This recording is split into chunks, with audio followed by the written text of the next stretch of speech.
Hi, everybody. Hi So guys. excited How's it everybody to going? be here. Wow, this is We strange. I'm are, live on YouTube. yeah, first time at the Webflow Party on YouTube, which is insane. And there's already 34 people watching, which is wild. Thank you so much for coming. So let's get this started because it's a micro live. First one we're doing, so let's take it easy today, and then we'll go into like longer lives. So the first thing that I want to do today here is introduce our amazing unofficial new producer, Eric Odom. Hey, Eric, how's it going, introduce everybody? yourself. I'm super excited to be here. Just joined the Webflow Party community a couple weeks ago, and happy to be a part of what we're doing here after the FinSuite stream and the Webflow community. I'm at a loss for words at the moment. Yeah. Glad to be here. Yeah. Yeah, and we're so happy to have you here. Eric has been literally killing it. He was the person in charge of adding the music on that intro, which was so sick. Loved it. So thank you so much, Thank you. Eric, for everything. Absolutely glad to be here.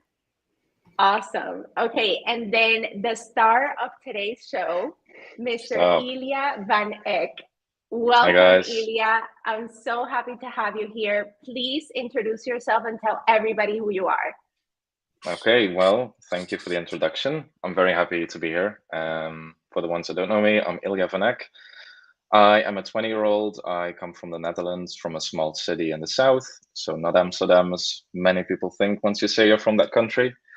Currently, I live in Milan, Italy, because I'm on an exchange on university from an Erasmus exchange. So I'm attending uni right here, and I'm very happy to be here. Even a bit humbled to be the first one on this new series. So yeah, I hope I still remember to how to place a div block in 10 seconds, because I have to say I'm a bit nervous. You'll be fine. I'll make you feel comfortable. So, I know. okay, guys. So today we're actually premiering a brand new series called Life of the Party. As all of you know, at the Webflow Party, there's crazy talent. And we thought, why not highlight those people that are actually killing it on the community? So Ilja and I met actually on Instagram. I invited him to the Webflow Party. He joined, and then like he just started killing it. Obviously, he had been doing work from before, but I thought, why not bring him as our first guest so he can show everybody a section of a website that he built for a company.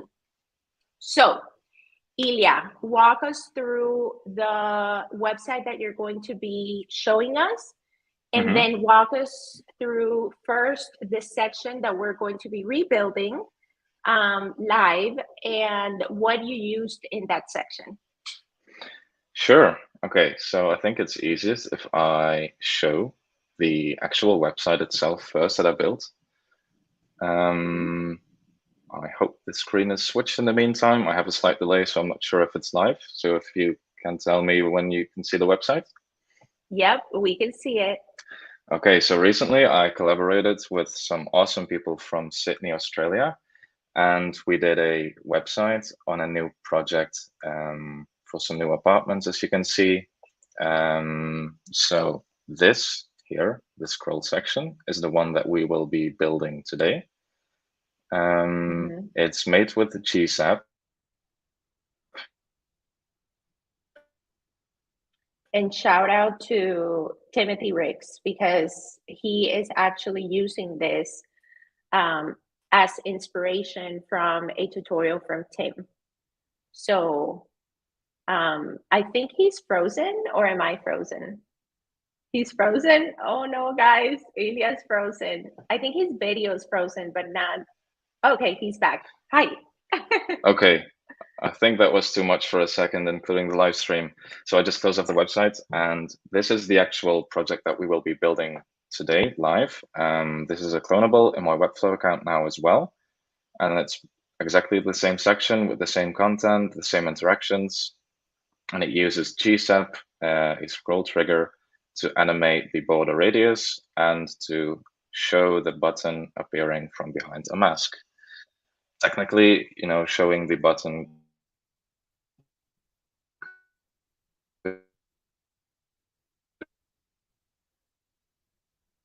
Oh no. Maybe it's a little bit too much. Easily achieved with native Webflow animations. And then, can you guys still hear me?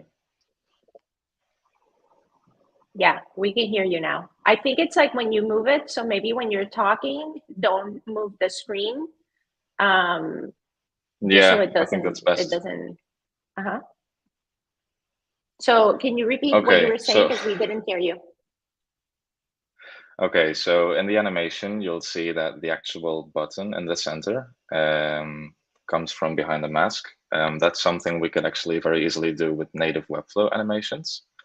But since animating a border radius, which we do here on the shape, is not possible with the Webflow animations, that's done with GSAP, which is a JavaScript library. I saw a tutorial from Timothy Ricks, and he did something very similar, and I remember that. And I basically implemented that into this project. Awesome. So I think we can get into Webflow. Let's get to it. I'm just going to set it to that size. So I just have a blank project right now. I'm just using Montserrat as a Google font. I have a few color swatches set up that we will be using, and basically nothing else. So I would say I always start off with a page wrapper. I don't need the slash in the end. And in that page wrapper, I'm going to start off with a section. I hope using the shortcuts is not moving too fast. Yeah. And in that first section, I'm going to build a quick hero, just so we can see the animation come from out of the screen. So instead of having it on the top. So we create a hero wrapper. I'll just set it to a minimum of 100 VH for now, so we can see the animation coming from below. Okay, wait a second. Explain that part about that it's coming from where? Just so we can follow like what you just did there on the, I think it was the hero wrapper. Yeah, let me do that clearly. Okay, so yeah, I'm basically building a quick hero section right now to be above the animation that we'll be doing, just so that we can see the actual animation coming into screen, into the viewport, and then animate as it hits the top of the page, instead of putting the animation first, which will immediately begin animating as we scroll down the page. Got it. Okay. So, and in that hero wrapper, we can use Flexbox to quickly align some hero content, which we can just put a quick heading in there, just so we can see that there's something here, so we have some kind of perspective. So for the actual animation part, we'll obviously start with a new section. And in that new section, we will put a div block, and we will call this, let's see, sticky wrapper. So this is the actual wrapper for the whole animation. So for the video element. Yes, it'll contain everything. And okay, I do have to pick. Sorry guys, it's the nerves, I think. Okay, yeah. It's okay. We're following, and you're doing great. It's awesome. Okay, so the hero wrapper, the sticky wrapper, is the actual thing that will contain our sticky element, and it's basically, this will determine for how long the scroll animation will take. So for the original project, I used 250 VH, so that's basically 2.5 viewports of height. But we also set a maximum pixel width, because on the large IMAX screens, It was taking kind of long to scroll through the animation, so it was getting a bit tedious. So we added a max height to that. And to make position sticky work, so the animation will stay in the center of our screen, we need a relative container. And because a sticky element will search for the nearest parent set to a relative position. So, and in that sticky wrapper, we will have our sticky element. And this sticky element is the full block that will sit in our screen and that will contain the animation. So we'll set it to 100% width. We'll set it to 100% viewport height.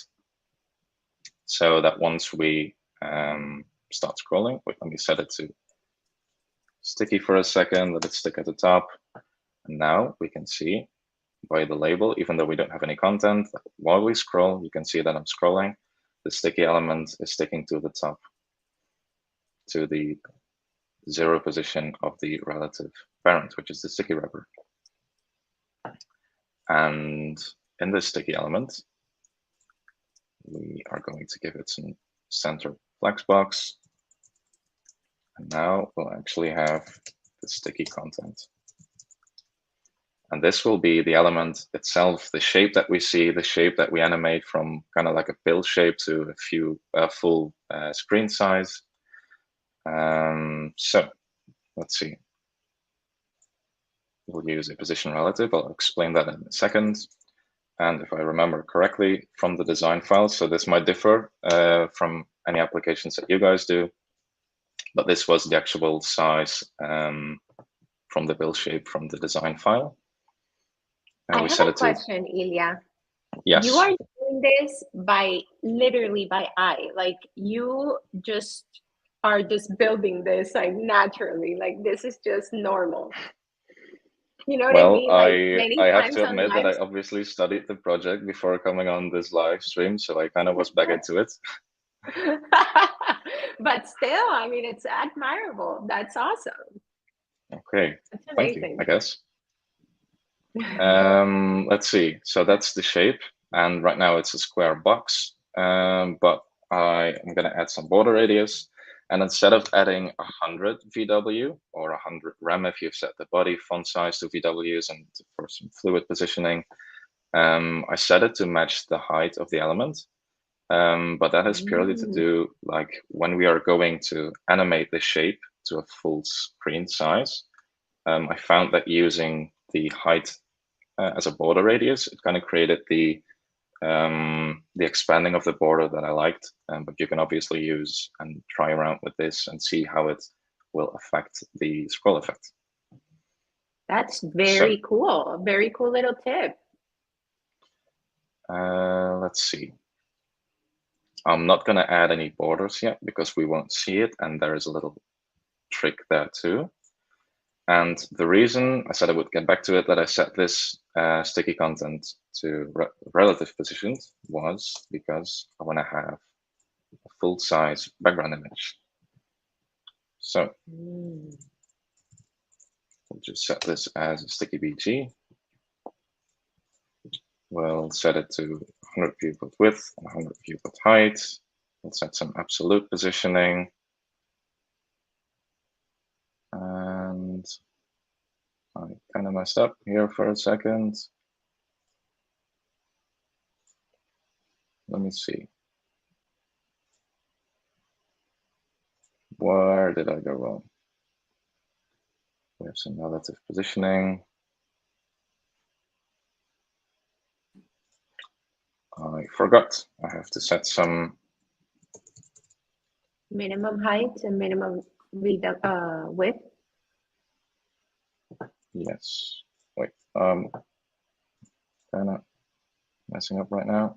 See, we don't need a max width. That was it. We're going to set this to match everything. And let's see. If we set the sticky content to a centered flexbox, it is not working. What is going on? We have some relative positioning. We should have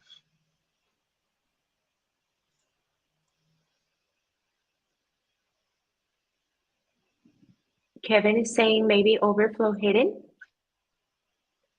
Yeah, but I want it to stick to the top of the parent. So the overflow hidden I would do in a step just to show you the effect of it creating like a mask. Wait, this is strange. This is very strange. Kind of lost for a second. Wait, so we have the sticky wrapper, which matches the height. We have a sticky element, which has some center flex. We have some sticky content, which is also centered with some flexbox. And we have a sticky image. And God knows why it ain't working. Well, you have it called a sticky background. Could it be that? Now it's a different project, so it's not taking on any new styles. Wait, this is very strange. But this is actually the part that I like the most, because once you figure out the solution, it shows your train of thought. And this is what it's the most valuable for people to see while seeing live builds. Like, it's very easy, and you don't have to pay attention to me, just like go ahead and figure it out. But this is more for the people that are listening. It's very easy to see a live stream or a tutorial where people just fly through the build without any problems. But it's very important for everybody to see his train of thought and see how he fixed that problem, because that's probably what you're going to face when you're building and replicating this clonable, if you do. So I think this is like really, really valuable. And Kenneth says, I think you need overflow hidden on sticky content. Well, that will just cut it out. But as you see, the image is not sticking to the, it's not covering the sticky element, which it should. Yeah. Oh, this is very strange. Rahul says, yes, troubleshooting is one of the most interesting parts to see. You learn a lot. Yeah. When I was learning with Pixel Geeks tutorials, I remember that he would mess up, and then I would see his train of thought, and then that would help me in the future to understand, like, you kind of start understanding the function of that element or that specific styling, you know what I mean? Mm-hmm. So it's super, super important to see that. Hi, Brianna. Yeah, you're right, because sometimes you can have this misconception of like that no one makes mistakes and that you're the only one that makes mistakes, but everyone. Mm-hmm. Okay, but I am kind of very confused as to why this happens. So. Well, okay, so the section. I would just remove it and then just start from zero. Yeah, let's see. So we have a section. Mm-hmm. Which has a div with some sticky wrapper. This has set the height and it has some relative positioning. Inside the sticky wrapper, we'll have sticky element, which is the full viewport size thing that'll actually be almost like the camera containing our animation, which is set to sticky. And in there, we will have some sticky content, which is our shape, which is set to flex and technically should center its children. I'm going to set the overflow to shown for now for a second.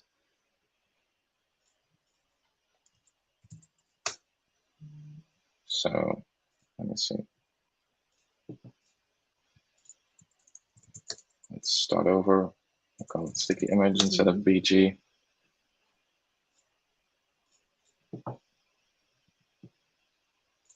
Let's set it to 100 viewport height, 100 pH. Oh, we don't set a max width. Okay. I think I messed up here with setting the flex child. Oh, okay, that wasn't it. I wonder what it was. Okay, let's compare this. We are having a width and a height and a non-max width, and we used to have a width and a height Wait, and a non-max it width. was the flex child. You had it in no sizing. Put the other one. Yeah. You see? True, it'll I probably think. mess up once we set it to absolute. Okay, it doesn't. That's awesome. Okay, good question as to why this went wrong. But now if we set the sticky content, which is our pill shape, to overflow hidden, we see that we get the nice shape that we're after. Okay, we're back on track. Very strange. Let's go. Wow, it's such a struggle for an absolute positioned image. Okay, so the reason I'm positioning this absolute on a full background cover is because I want to have the pill almost be like a mask pulling over the image and revealing the rest, instead of the image growing with the shape, which is also an effect that you could be after. But this is what I created. Okay, Love now it. let's see. We had a border around the shape, but before I'm going to do that, I'm going to set. Okay, yeah, I had this as a sticky PG before, but if, let's just fix it like this for a second. We have a background which covers half the screen, and I set it to a beige tone. I can set this one to a higher Z index for a second. And now if we'll apply a border to this sticky content, we can see the border in full effect. I did it like this before, and I just gave it a border the way I liked it. You see that now it creates some kind of depth because we have this half beige background under this. But I used a border before, and I can show you this later when we do the GSAP animation. I actually ended up using a box shadow instead of a border, because if we will be animating this sticky content right now to 100 VW and 100 VH, it'll stop once the border reaches the edges instead of the actual image. And that was what I was after. So I believe we could fix that with some custom CSS and set the border sizing. But I found out that instead of using a border, we just use a solid box shadow. So we set the distance and blur to 0. We set the size to what we want, and you have the exact same effect. But when we will animate this, it'll actually animate until the image hits the sides instead of the border hits the sides. So let's see. And before we will have some overflow, I'm going to add an overflow hidden to the sticky elements, because obviously if the image itself is going to be 100 VW and a VH, the little border is going to overflow and cause some horizontal scrolling. So I add some overflow hidden. I don't do this on any parent of the position sticky. So you have to apply this to the same element, because if we would, we can try this. If we would apply overflow hidden to any parent of a sticky positioned element, we will see that now the position sticky stops working. Like, so if you're ever fooling around with position sticky and you're like, why is it not sticking? Even if I have a parent set to relative, it is because probably you have a parent of the sticky element set to overflow hidden. So to avoid that, we apply overflow hidden to the position sticky itself, and you see it'll stick while we scroll. You have literally solved the problem that a lot of people have with sticky. There is one reason why I'm able to solve it, and that's because I've encountered the problem many times myself too. Yeah, guys, I just want to say Ilja is 20 years old, and like his demeanor, like that's why it's so important to spotlight people like Ilja, because how is he not going to have the audience to see how he works? Like, you have such a future, Ilja. Like, wow. I appreciate that. Thank you. Sorry, got excited. It's okay. Let's see. In the actual build, I also had a play button, which is now being centered because we have the sticky content set to a centered flex. And let me see how exactly I solved this, because in the actual, okay, I didn't do that in here, but in the actual website, this is a lightbox button, which will open a lightbox with an actual video. Okay, well, so this is the sticky button wrapper. And this is also our parent of the actual button content. And this will have the overflow set to hidden, so that we can have the mask revealed section of the actual button appearing from nothing, basically. So let's see. And in this, we can have a div block with some sticky button content. We can basically style this however we like.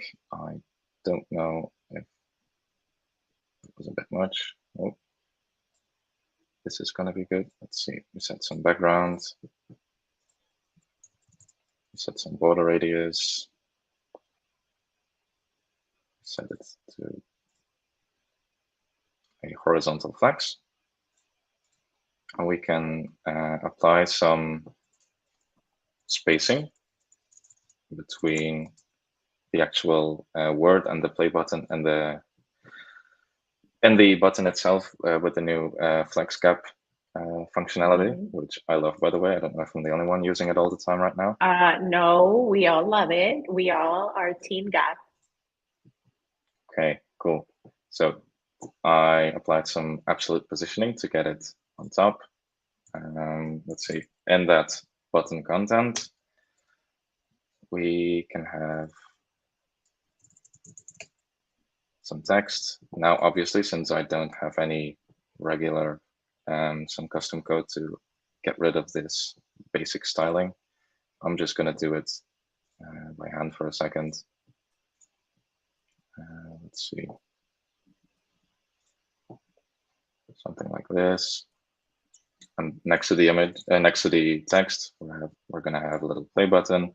Obviously, usually I do this by embedding an SVG, so I can have the color set to current fill or current color. But for now, for speed purposes, this is a little easier. So we have our play button ready to go. Let me just check, so I'm not forgetting anything before we get into this. No, okay, so that's the basic structure. We can apply this section on the bottom quickly, so we can see when we're going to scroll this, when it ends. And yeah, we can get into some GSAP.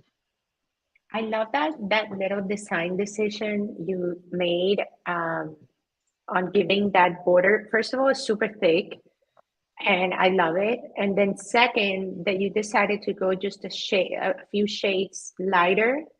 It looks so elegant and tasteful. Like, you know, sometimes we make design decisions that are super strong and like it doesn't look good. But what I admire about your work is that you do things that are so clean and so simple, but they just work. You don't need anything else. That's all you need. Sometimes less is more. But thank you. Right. You're okay, welcome. So some GSAP. I already have it set up here in the body tag. So what we're doing is we're linking to two scripts. Like we're actually loading GSAP itself. We're loading the scroll trigger script. And what's happening here is basically, so we are registering a plugin, which is the scroll trigger, so we can use it. It actually gives some really nice possibility to show markers, which will show you when animations are going to start. We can apply those in a second. So it's very easy to troubleshoot once you're having issues with animating some GSAP stuff. And I have in the clonable, there are some notes as well to like things are doing. So for the sticky wrapper, what we'll be doing is we're calling a function. We are registering two elements, which is the trigger element, and the trigger element is actually this, and that means that it's calling the sticky wrapper, which in turn is the parent set to 250 VH, so the whole thing containing the animation. So that is the trigger element. And the target element, so the thing that we'll be animating, is the sticky content, which is the pill shape with the box shadow and the image inside. Okay, well, let's wait a second before we continue going through the code. And if anything, we can just go through the code again, but there's a lot of people saying, I'm newbie on GSAP, how does this work? What are we doing?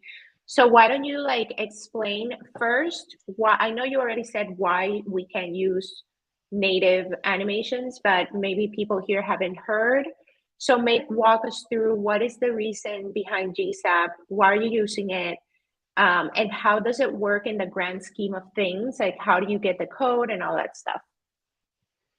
Okay, so the reason we're using GSAP is we could technically normally use the sticky wrapper, which is basically, it's actually very similar, the GSAP, to what we're doing if you're adding actual animations and interactions in Webflow. So we could set a while scrolling in view. We are registering the plugin here. We are setting up the animation. And this is the timeline. And you'll see in GSAP that it actually even uses the term timeline. And this is also a timeline. So we will have a scroll animation. And usually what you do is that you take the sticky content and you choose the border radius. But as you guys see, we don't have a border radius option in the interactions here. So let's quickly set a border color and animate it from, oh wait, we don't have a border because I used a box shadow. We can use some opacity just to get the example across and basically animate it from something to something else, which is basically what GSAP will be doing. Then if we set that to a live preview, we can see that it's fading while we're scrolling. And we see that the animation of the fade is already starting before it hits the top of the screen. So what we would do is animation boundaries. We would set it to is fully visible, and now the animation will start only once the actual thing, we'll see it starts fading now once the actual wrapper hits the top. And that's exactly the same what we're going to do in GSAP in a second. It just looks very complicated because it's JavaScript. Actually, it makes code makes sense once you get it, I think. But yeah, we've seen that we don't have a border radius option in this, so that's why you can switch to something like GSAP. And GSAP is in fact a lightweight it's a green sock animation program, and they have lots of libraries to achieve lots of things. And one of the things is the scroll trigger library, which will allow you basically to do the exact same thing as you can do with Webflow interactions. You can just basically edit any CSS property you like. So, right. And then what you do is you grab the for example, like the code, you copy it, paste it, and then you start triggering those classes. Yes. And that's what he's going to be walking us through. Yes. So we've just seen like adding a Webflow interaction was going into this tab, hitting the plus sign, start an animation. That's basically what we're doing right here. Not this part, but like this is adding the interaction. And we're setting the trigger element, which is in the interaction setting, selecting your class on the canvas. We're setting the target element. And here is some timeline settings. So we just saw that we could set the animation boundaries to be when starting to come into view or when fully visible. And that's basically what's happening right here. So what we're saying right here is the start of the animation will be once the top of the element hits the top of the page. That's when it starts, and it ends when the bottom hits the bottom. That's all. The trigger, which it'll use, is the trigger element. You can see it uses a variable, difficult word. And the trigger element we have defined right here is the sticky content. So that's your class of the thing that you're going to target. That's why it's called target element. And what we'll be doing right here with the timeline, the scroll trigger animation, you can set a few things, like from and to animations, or to animations, or animating from certain things. And lost for words. For this one, we're setting a timeline from to. So what we'll be doing is we're setting the target element, and it is going to go from this size and this height and this border radius, and it'll take just one duration, which is the time interpolation that you could change it to get. So what do you mean effects, one duration? Yeah, I expressed that wrong. Changing the duration, we can test it out in a second. I think it'll make more sense. And we'll be animating it from this to this. So this is the state it'll be on once it hits the end, which we define here. So when the bottom hits the bottom, that's when the element will have 100 viewport width, 100 viewport height, and 0 border radius. But we can basically animate anything we want. This is CSS. It's slightly different because normally in CSS, it would be written like this with a dash, but GSAP uses camel casing, which is adding every new word with a capital letter. So we can try around with some things in a second, just to see how this works. So this basically is everything that animates the shape to a full screen size. And the button, we could set this, by the way, we could just use a Webflow interaction for the button, but just for the example, I also use GSAP, and this is as simple as it gets. We are, again, for the sticky button wrapper, we're calling a function. We're setting the trigger, which is this, and the target is the sticky button content, because we'll be animating the blue thing out of it into the mask. We're setting the animation boundaries again, used some offset, so it doesn't come into view right at the top already, like you first see the image for a second. So you can also change values and try around with that. And instead of a from to timeline, the TL is timeline from to, you can also just use a from. And a from will use its inherited position. And inherit means the way you publish your website, which is what you set here in Webflow. And it'll animate it from 100% Y transform. Does that make sense? I hope so. Yes.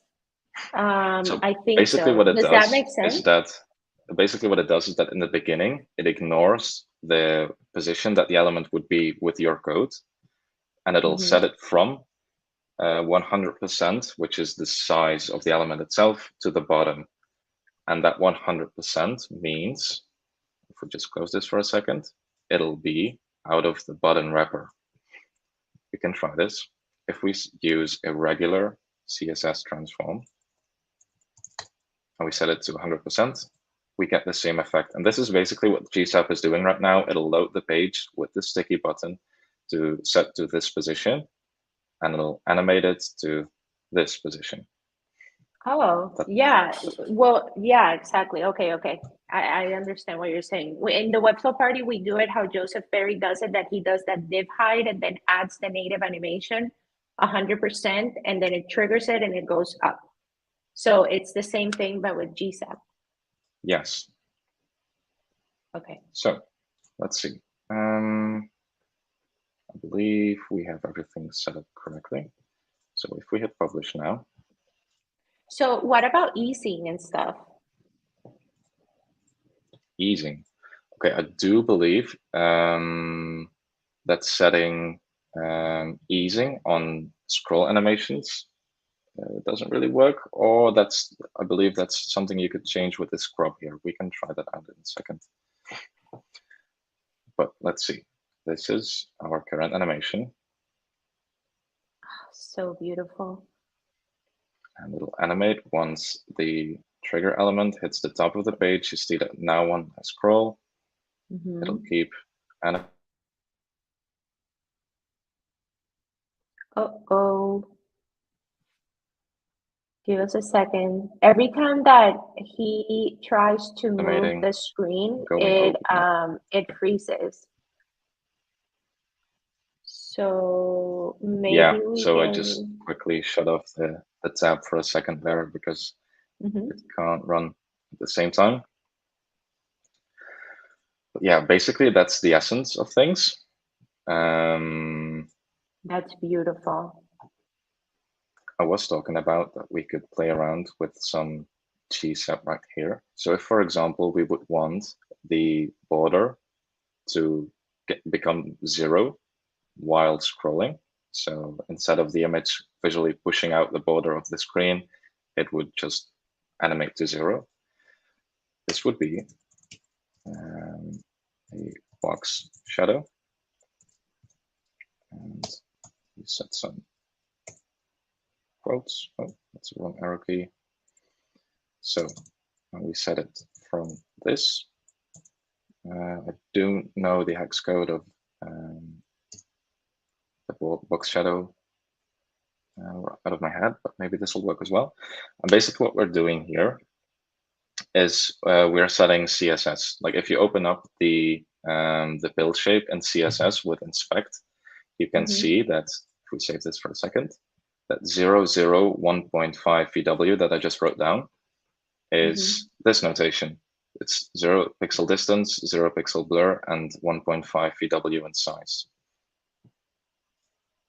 And we are basically animating from that. We copy this, we paste it, and we will change this to 0. And now,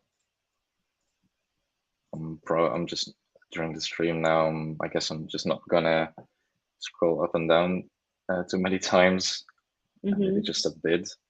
Okay, yeah, since I didn't write down the hex color of the border, why don't we just quickly, for presentation purposes, so we'll quickly stick that with the hash sign. Okay, if we now hit save, publish.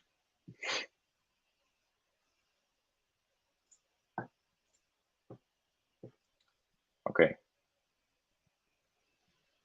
It is not working, probably.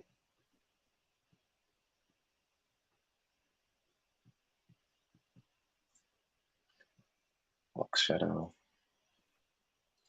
We can inspect elements and we can see how this works right now. I hope this stream will be able to handle this.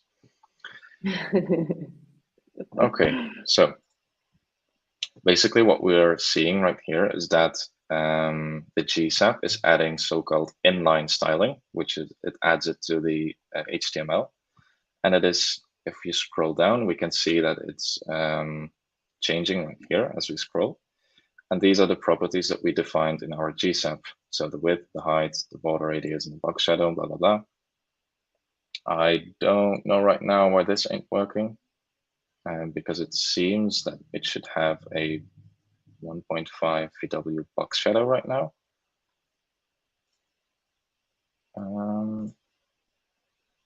Okay, so yeah, that's kind of a bummer why it doesn't work right now.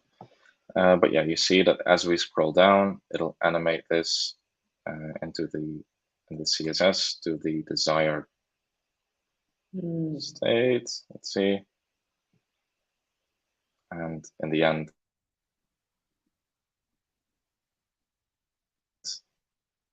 oh no, YouTube hates GSAP. Guys, we don't have super Webflow internet speed. Stream. Okay. Yeah, oops. Okay, but we see once the bottom of the element has passed the screen, it is set to the properties that we defined in here. So Yeah, and if you are to put another element on the bottom, then on that top part of the code where it says top, bottom, bottom, then you would put top, bottom, top, or something like that. Like, so the second one, when the bottom reaches the top, that's when that second one animates with another string of code, right? Like if you were Wait, to have all the another. tops and bottoms kind of got me confused for a second. Okay, I don't want to mix everybody up. Maybe I shouldn't even say it. I just saw like on Tim's tutorial that he was doing something like this. And he also explained how it would work for that specific section where you have the start and the end of the scrub.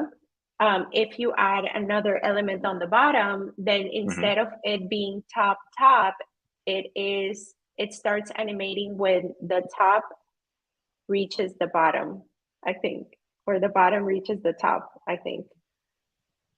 I think so too. Yeah, if I'm following along correctly. Let's see. So yeah, that's basically this scroll animation. Wow. Ilya, you did such an awesome job explaining this. I understood everything. I really hope everybody else understood it. If you have any other questions, you can ask them here before we go. But one of the questions that Felix had is GSAP free? Let's say you want to use it with a client. What is your answer to that? Wait, I'm sorry. I was checking the chat. Can you repeat? That is GSAP free. Anybody can use it for free or no? Certain parts. There is certain libraries that are paid for GSAP members, if I remember correctly. Yeah. Rahul also answers that GSAP is free, but if you are charging a customer or client to have GSAP features, you have to purchase a commercial license. Okay, seems like someone's gonna have to buy a license. I hope GSAP isn't watching. The GSAP police. GSAP, sponsor us. No, I'm kidding. But I think it's a great option if you want to not use native Webflow animations, because sometimes that takes longer. And then sometimes you don't have to, you have too much going on the page. So you just want to use GSAP to just drop the code and just change the values there.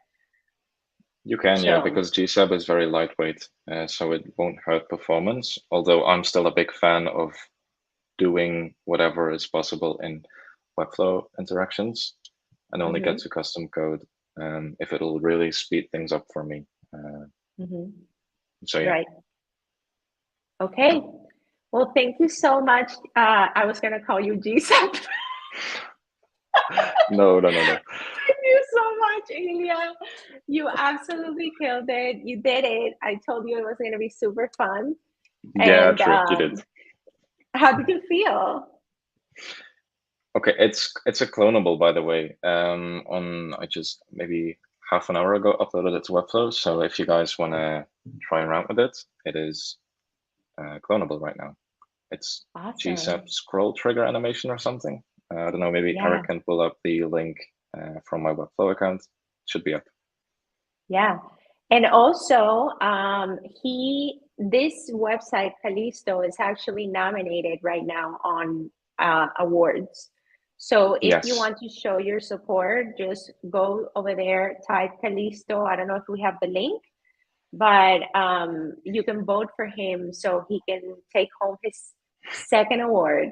The second one, that would be very cool. Yeah. Next week, Friday, the actual a recent project that I collaborated on with Martin won a Site of the Day and a Developer Award. Especially the Developer Award was very awesome.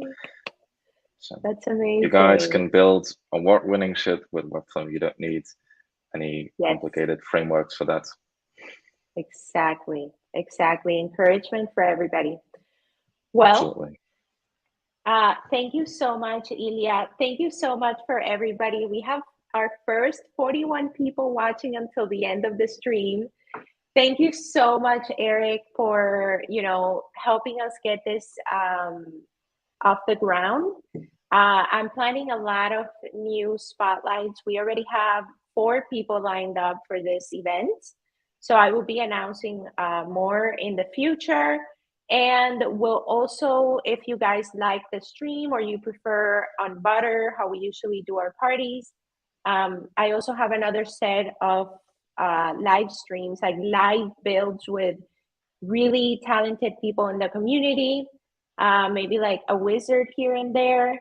And you can let us know if you prefer on YouTube or on Butter. So thank you so much for coming, and I'll see you guys. Thank you for hosting this and having me on. Yeah, no, thank you. It's still bugging me that I couldn't get the absolutely positioned image right. I have no idea what went wrong there. I think that it was amazing. Whatever. I think that's the whole point of this stuff. People now remember that when they're building. So it's awesome. I know it's stressful, but it serves a purpose. So remember, tomorrow at 4 p.m. Eastern Standard Time, we have our co-creator, Keith Armstrong, founder of Flow Sparrow, at the Webflow Party. We're going to be meeting on Butter. He's going to be talking about membership business models. Everybody has been talking about them, starting with the whole controversy with Design Joy. So he's going to be dropping all of that knowledge. And if you're interested in that model, make sure to join us tomorrow. It's going to be super fun. We're probably going to have an after party after, have some drinks, talk a little bit of, the week, wind down for the week.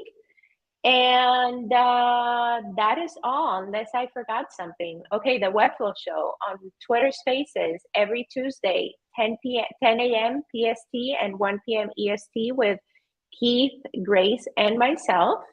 Next week, we have a really special guest. And Raymar just announced State of Flow, which is a new conference or a mini conference sort of thing that we're doing in St. Petersburg, Florida. We've been planning this for a few months now. It's going to be a conference completely focused on vibes and feeling good with each other, meeting, networking. It's going to stimulate your senses. It's not about having a stage and hearing people talk. It's going to be more personal and more about stimulating each other, because we all need it after all of this, pandemic and being locked up at the house. I feel like we all need this. And another year, another celebration. The No Code Conference is out at last. We're going to meet each other. It's going to be incredible. We'll talk about this tomorrow at the Webflow Party to see who's coming, who's not, who's going to be online. And yeah, that is all. Thank you so much for coming. It was awesome. Thank you guys for tuning in. Thank you.